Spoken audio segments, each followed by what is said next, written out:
Alright boys, so as many of you know, at the start of Season of Arrivals, Bungie did us all a solid favor by adding 30 weapons to the world loot pool. Now, if you don't know what that means, well then let me explain. Prior to this, these weapons would only drop from very specific activities, and a lot of times farming them would be very tedious and annoying. But now with them being world drops, that means they can easily be acquired via spamming certain vendors with their special currency, if you will, i.e. Zavala Vanguard tokens, Shaxx Crucible tokens, and good old Banshee with his gunsmith materials. Now, not all of these newly added world drop weapons are good. In fact, some of them are terrible, but the ones that aren't are amazing. So today I, Senior myfi, am going to be telling you all what weapons and their corresponding god rolls you should be on the lookout for. But you know the drill. If you're new, and only if you enjoy the videos, then feel free to subscribe. Also, I would appreciate it if you went over and hit your boy with a follow on Twitch. I do raid help over there, so if you need help with any raids, then I'll gladly help you out. Okay, enough all the plugs, let's get into these god rolls. So on screen now is going to be a list of all the weapons that have been introduced into the world loot pool at the start of Season of Arrivals for anyone wondering what all the weapons were. So starting us off strong, we have Gnawing Hunger. This is a 600 RPM void assault rifle that was originally acquired from Reckoning. Getting into the perks to look out for, in column 1, we have full bore if you're on mouse and keyboard for that fat increase to range with a negative to handling and stability. Then for controller players, I would want corkscrew rifling or hammer forged rifling for that increase to range with no negative to stability. Then for column 2, I would want accurized rounds for an increase to range, but if you struggle with controlling recoil, then something like tactical mag for an increase to stability with an increase to mag size and reload speed is nice too. Then for column 3, it's kind of weird because here we normally have a traditional reload perk, but sadly we don't. So with no reload perk, I would recommend either tap the trigger or Zen moment or even field prep. Then for column 4, we have a nice lineup of perks, and I mean nice. Literally all of them are good. We got Rampage, multi-kill clip, swashbuckler, or demolitionist. I would personally recommend Rampage, multi-kill clip, or kill clip. But if demo fits your grenade build, then by all means, or if swash fits your melee build, then by all means once again. Now getting into our next weapon, we have Dire Promise. This is a 150 RPM kinetic hand cannon that was already in the world loot pool, but with the new way of farming world loot pool drops, I would definitely keep an eye out for the role I'm about to mention. For column 1, we have all sights, which I don't really care about, but you all like it when I still give you recommendations. So either fast draw HCS for a massive increase to handling, or hit mark HCS for an increase to range with no drawbacks. Then getting into column 2, I would say high caliber rounds is your go-to for that increase to range, but also the ability to flinch. But if you're having trouble with controlling the recoil, then I would recommend ricochet rounds for an increase to both range and stability. Now for column 3, if you're looking for a PvP role, then opening shot is your go-to. But if it's a PvE role you're looking for, then overflow is your go-to. For real, I love overflow. You gotta try it. Now, finally, for column 4, rangefinder is your god tier PvP perk. But if you're looking for a damage perk, then swashbuckler is the only one you'll find on this gun. So yeah, it's the only one you can actually use. Now, for our next weapon on the list, we have the Long Shadow. This is a 90 RPM kinetic sniper that I believe used to only drop via the Vanguard, but I could be wrong. Someone let me know. Diving straight into the perks for column 1, we have scopes. And if you know anything about scopes, then you know that lower zoom is better. The scope I would recommend would be ATA Scout for that increase to range and handling, plus the fact that it is the second lowest zoom scope that we have in column 1. Now for column 2, I would recommend a Pennant Mag for PvE due to the magazine increase with no penalty to reload speed, but for PvP, I would recommend accurized rounds for more aim assistance. Then for column 3, for PvE, I'm gonna have to say either firmly planted, field prep, or rapid hit. But for PvP, snapshot sights all day, baby.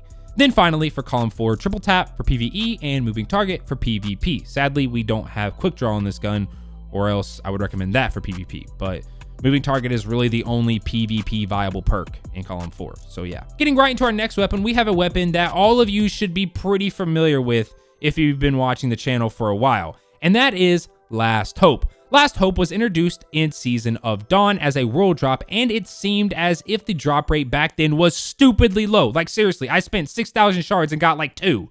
But now I get at least 3 a day from just turning in tokens. There is only one god roll here, and that is going to be Farpoint SAS if you are on mouse and keyboard, or Control SAS if you're on controller.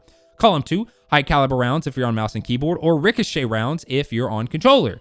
Now, for the spicy columns, column 3, you want Feeding Frenzy. I know Feeding Frenzy caught a nerf at the beginning of Season of Arrivals, but with the perk I'm about to mention in column 4, you really won't notice the nerf, like at all. Like for real, I literally never notice it. Now for column 4, you're gonna want multi-kill clip hands down all day. I know it has Rampage, but multi-kill clip is the go-to.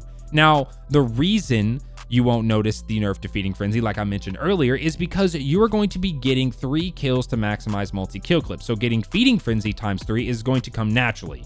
This gun has been my Recluse replacement ever since it came out. And if you get this roll, then I guarantee it will be yours too. Like seriously, this thing doesn't leave my inventory. Now, our final weapon on the list is going to be a god roll that I have been hunting since it released last season, and I finally got it to drop a few days ago. I am talking about the Interference 6 grenade launcher. This is a 120 RPM arc grenade launcher that released back in Curse of Osiris, but got brought back with random rolls last season. For column 1, you are going to want velocity, so either hard launch or quick launch. Then for column 2, you're going to want spike grenades all day for that increased damage via direct impact. Then for column 3, we have a lot of great perks like auto-loading holster or field prep, but the one I would recommend is going to be clown cartridge for reason that I will explain in just a second. Then for column 4, just like column 3, we have some really good perks like demolitionist or full court, but once again, I have to recommend something else, swashbuckler. Now the reason I'm recommending clown and swash is due to the fact that this gun is godly when used as a single target damage weapon / group clear weapon. Normally, your power weapon is going to be your boss damage weapon, but here I would recommend using a good sniper in your kinetic or energy for boss damage, and then using interference for clearing majors or large groups of adds in 1 or 2 shots. Now, if you do happen to activate Swashbuckler times 5 and then start laying into a boss, you won't be disappointed. That I can guarantee. And there we go. Those are the best weapons and their god rolls that have either been introduced in the World Loot Pool for Season 11 or have already been in the World Loot Pool, but they are just easier to obtain now with the ability to obtain World Loot drops via vendors. But now I need something from you. Yes, you. I need you to put in the comments section if you have any of the god rolls that I just mentioned. I think I have like one of them, and yeah, if you have like more than one, or if you have all of them and I'm like stupidly jealous, let me know which ones you have in the comments section below. And if you're currently hunting a certain god roll for literally any gun, let me know, as I would also like to see if I have that god roll and see how it does. I'm curious as to what you all are currently after. With all that being said, the rest of the video is going to be me using Long Shadow, Gnawing Hunger, and Interference 6 just to kind of put 3 of the weapons I just told you all about into the same loadout and see how it does. Spoiler, it's amazing because these guns are amazing. But yeah, if you enjoyed the video, then be sure to drop your boy a like, and I will catch you all in the next one. Peace.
Jokey got the sauce, bitch.